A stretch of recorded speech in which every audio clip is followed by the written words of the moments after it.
All right. So we'll get right on to the, what we're looking at this session today.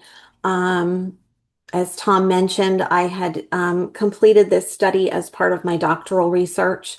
And so we'll be taking a look at some of the career and psychosocial functions that mentorship provides, explain the importance of a nurturing environment, and then discussing what kinds of interactions can really help to develop soft skills, hard skills, and professional readiness, and how we can apply some of these strategies to foster formal and informal relationships.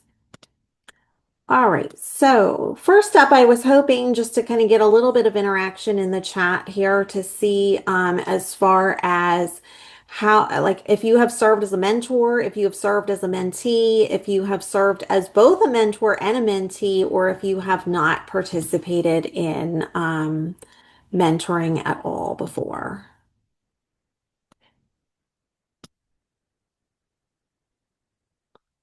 Okay, I'm seeing a lot of threes here, a lot of threes. So a lot of people who have experienced both. Some of you have just one or the other, and that's fine.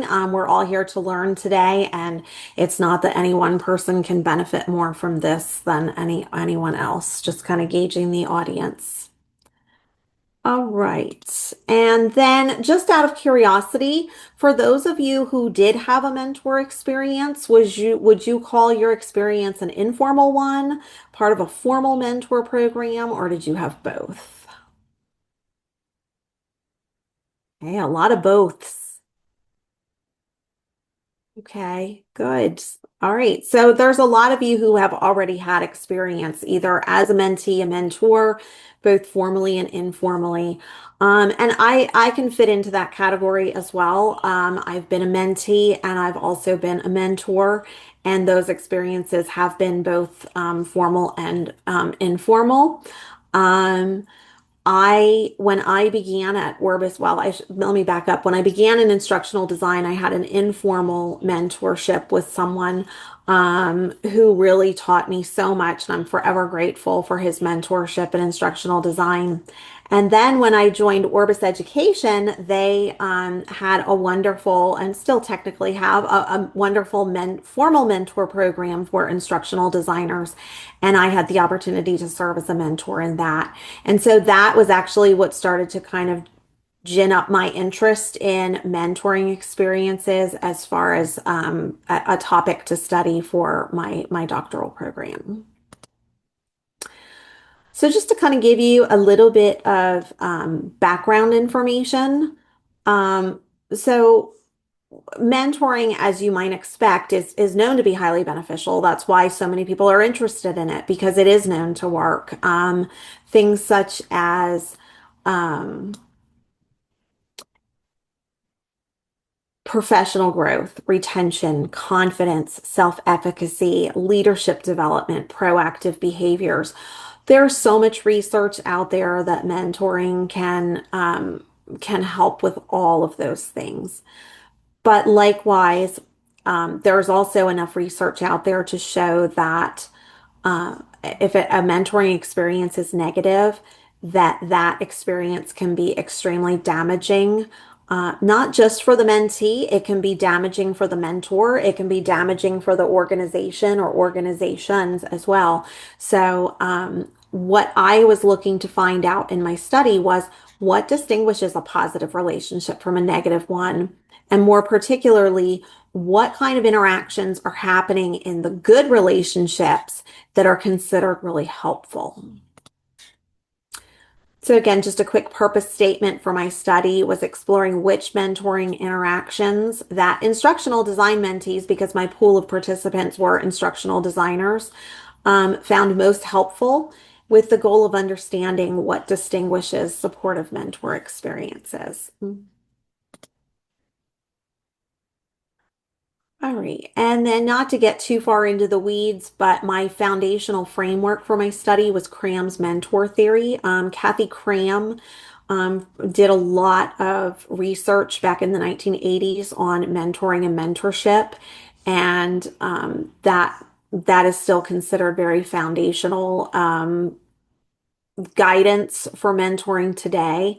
And she was specifically looking at, and I should preface that this is specifically for career-based mentoring. We know there's a lot of other mentoring that occurs, like youth mentorship is a big thing. Even now, I've heard in healthcare of different types of like mentorship, like even amongst like patients and client. And so there's a lot of different types of mentoring, but we're looking specifically at career mentoring and most specifically then here in instructional design. But her mentor theory basically breaks mentoring down into both career functions and psychosocial functions. So a mentor experience can help the mentee because the mentor can provide sponsorship, the ability to kind of give them exposure and visibility, opportunities to coach them, a degree of protection, and challenging assignments. And as far as psychosocial functions, then she brought up role modeling as a psychosocial function, acceptance and confirmation, and counseling and friendship. So all these different things that are all components of a mentor relationship. So again, I used this framework and it was helpful, especially as I tried to categorize the different types of mentoring interactions. Okay, again, I don't want to get too far into the weeds with the study itself because we really want to focus on the results. But for those of you who are interested in research methodology, this was a qualitative case study. My final sample was 12 instructional designers, and I say or adjacent roles. Some of them had titles that were not specifically instructional designer. A few of them had titles like instructional technologist or educational technology specialist, those types of roles. So that seemed like they fit tightly enough with instructional design that they were included as part of the final sample. The only criteria that they had was that they had to be a mentee in a formal program within the past 5 years. Just because the 5 year limit was just to make sure that they remembered enough as far as their experiences to be able to share in their reflections. And my data sources was a combination of reflective journals, individual interviews, and focus groups. And this allowed me to see patterns emerge across the different types of data. My research questions were, what mentoring interactions do mentees experience as helpful for career development and then also for psychosocial support?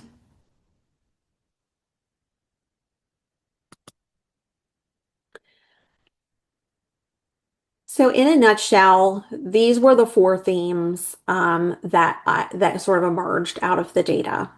If you'll recall in Cram's theory, where she has career and psychosocial functions, these first three categories fell under the career functions of mentoring.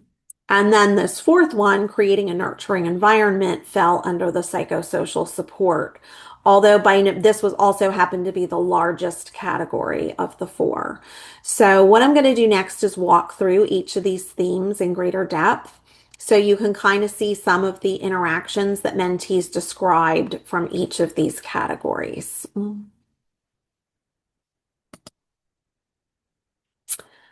right, so the first one was developing hard skills. So these would be the skills, the nuts and bolts, the day-to-day of the instructional design work. So not surprisingly, this is probably like the most immediate need for a new instructional designer to sort of learn those ropes.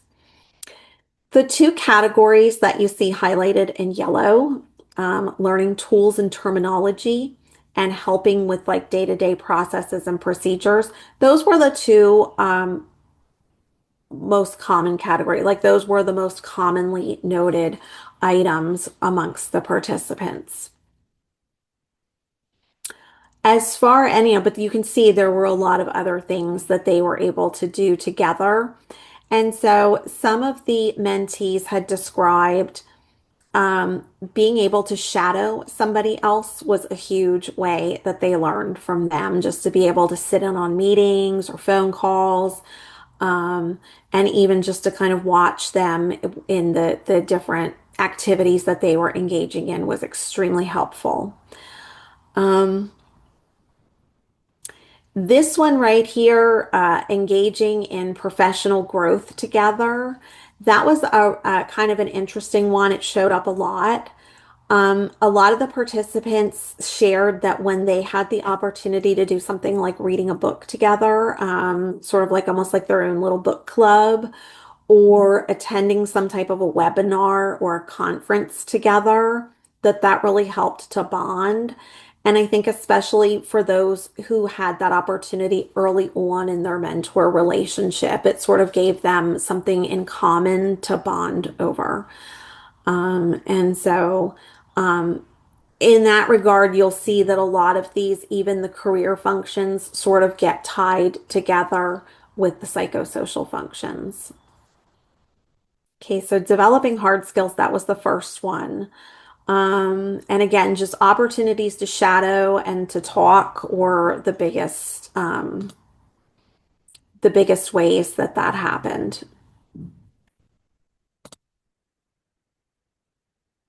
All right, the next theme that emerged was developing soft skills. So these are skills that I think most of us would agree are um, just as important and sometimes even more important than the hard skills, especially that one in yellow, which was the one that was the top subcategory in this theme, and that was interpersonal communications. So being able to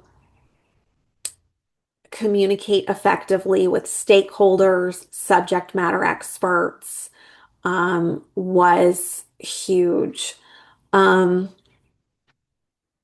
I think most of us in this room understand why, um, because it is such a critical part of our day-to-day work. And the participants mentioned things like being able to get deliverables from subject matter experts. Um, and just not really knowing how to do the communication piece. In fact, one of the participants said, there really should be a book about communication and instructional design because it's so critical to like everything we do every day. Which I agree. And I think that's something that in my experience, I've learned over time different ways to approach people differently over time. So, as far as how, like what types of interactions, again, a lot of shadowing came up, being able to sit in on meetings to see how their mentors completed these things was probably the biggest one. In some instances, there was some scaffolding where maybe at first the mentee would shadow with the mentor and sort of watch them do things. And then eventually the mentor would come and watch the mentee, and then they would sort of be able to talk about and reflect on those experiences later on. So again, the interpersonal communications was big. It was obviously not the only one. You can see some of the other topics here. Um, we do a lot with project having to manage multiple projects at once, being good problem solvers. And so again, some of that just happened in the moment where as mentees encountered those like a problem, the mentor would help them to solve it. And a lot of these other categories, like for instance, this was an interesting one, the helping to set boundaries. If you've ever been the victim of scope creep, or you sort of helped somebody outside of your realm once and then they started coming to you for everything. So even just being able to say no is something, especially when you are somebody who's new and inexperienced, that can be really difficult to do. So I thought that was an interesting one that came out of the data. Um, just being able to say no and being able to say, I can only handle this much. Great. Goal setting was a big one. And I know some of the participants said that it was a required element of their programs. A lot of programs, including the one that we participated in at Orbis, was there. You were required to kind of set some goals at the beginning. So goal setting is a really it's a good skill to develop, and it's good to set goals, obviously, both long and short term. But some people said that they really struggled with that, and it was probably one of the hardest parts that they had to do was to kind of force themselves to set long and short term goals. So I thought that was kind of an interesting one as well. So again, the biggest activities for this would have been modeling, discussion, and reflection for these.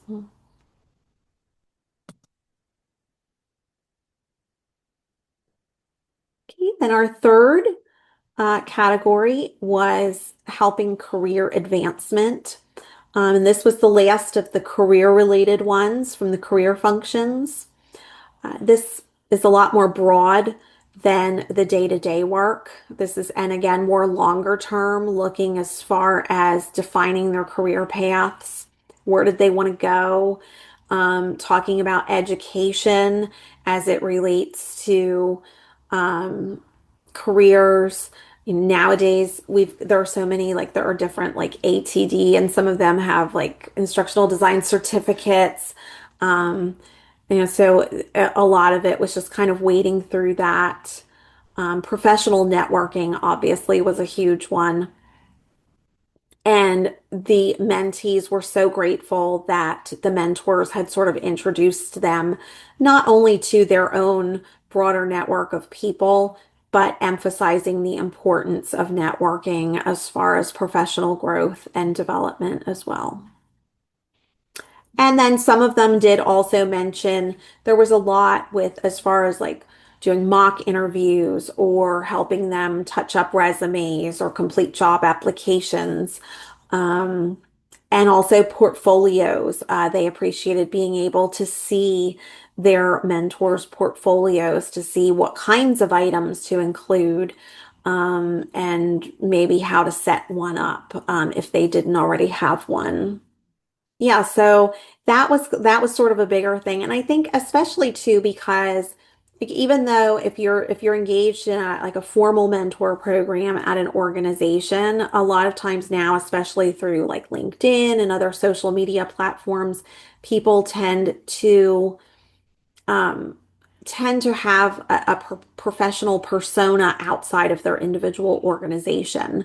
And so, helping mentees to be able to see that and to be able to sort of take advantage of that where needed, came up in the conversations. So again, the biggest things were the types of interactions had to do with like mock interviews, sharing of work or sharing of examples of work, and just talking a little bit about career progressions, career paths, and so forth.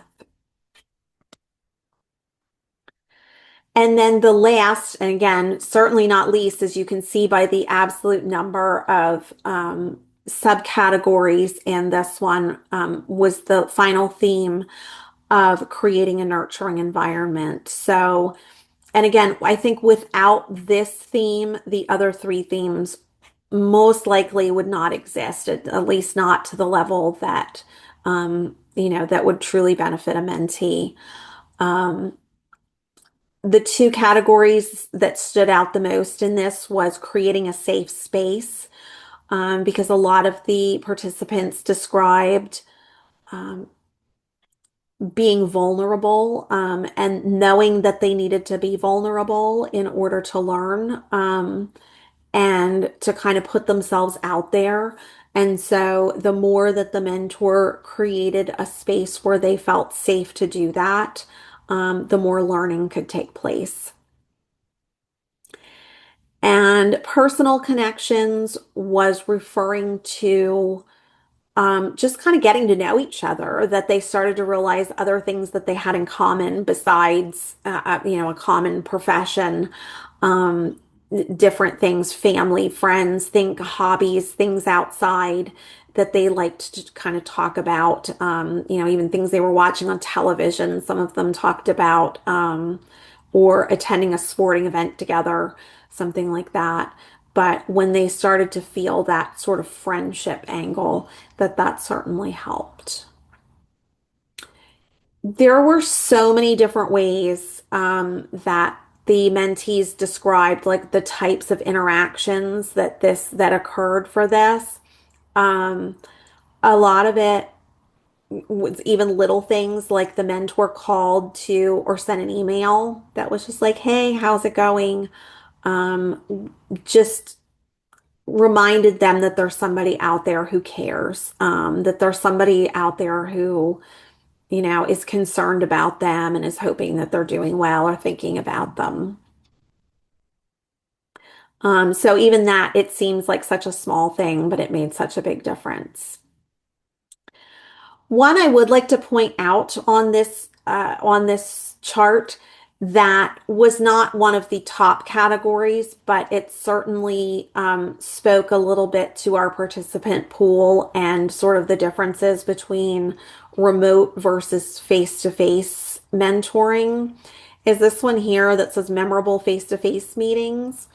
A lot of the participants, not all, but a lot of the participants engaged in virtual mentoring. So they were engaged in like Zoom meetings like this with their mentor, but they were working remotely or did not live close to their mentors. But a lot of them described that if they had the opportunity to get together for at least one face-to-face meeting, so many of them spoke so fondly of that, that it was a memorable experience for them to be able to get to meet this person in person and spend some time with them. So I thought a really important lesson to that is, especially if you are doing a mentor program that is virtual, if there is any kind of opportunity at all for the people to have a face-to-face meeting, it does seem, I mean, I don't think it's necessarily required for a successful experience, but it can certainly help to make a memorable experience. Okay. So just kind of taking a moment to stop and reflect. Just wondering if there's anyone in here who wanted to just quickly share in the chat, either something that you experienced either as a mentor or mentee or wished you had experienced as a new instructional designer. Anybody want to share anything that they think would have been helpful or they know was helpful because they experienced it?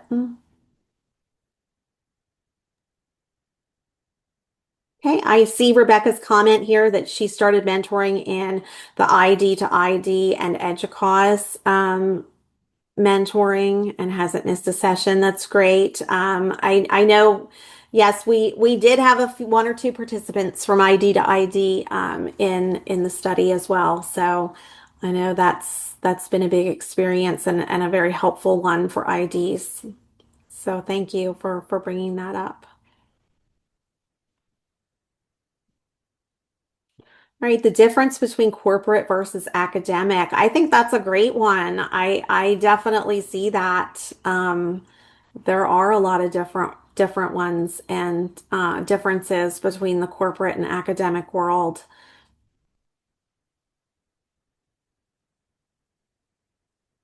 All right, well, we'll move on then from research to practice. So, what does this mean as far as what can we do with this information as far as how it might benefit people moving forward?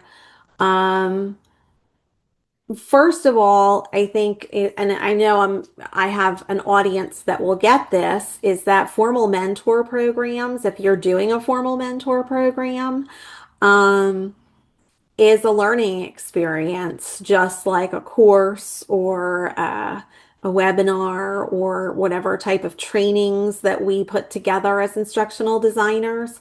So I think intentional design matters for formal mentor programs, which again, I think I'm probably speaking to a choir for that as well. But I know the program at Orbis was very intentional and had a lot of good elements that tie in with other research-based best practices that I'll talk about in a moment.